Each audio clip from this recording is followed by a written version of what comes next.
Aujourd'hui on se retrouve pour parler du thème des balancements.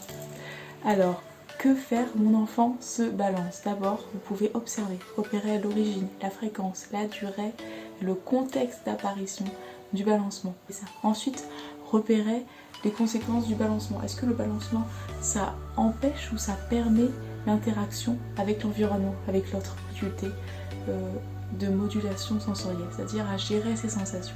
Ça peut être aussi pour se donner des repères, parce qu'en fait quand je me balance, les choses autour de moi qui sont immobiles, elles me donnent des repères, je me donne des sensations et du coup c'est comme si je stabilise une image corporelle qui peut-être est défaillante. La nécessité de s'agripper. Là, ça va plutôt être un mécanisme de défense, de protection. Dans ce cas-là, c'est que j'ai une grosse angoisse, ça va pas, je m'agrippe. Et donc je peux m'agripper à des sensations ici de balancement. C'est vraiment de lutter contre une angoisse, une désorganisation. Et le risque, c'est que ça se rigidifie en fait. Donc qu'est-ce que vous pouvez faire en résumé? C'est noter la fréquence, l'intensité des balancements, voir si cela empêche ou non les interactions.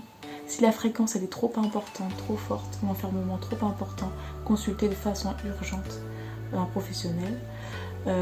Dans tous les cas, si les comportements ils empêchent votre enfant de bien vivre certaines situations du quotidien, c'est important d'en parler, d'avoir des avis pour l'aider justement à mieux gérer ces situations même si elles sont ponctuelles.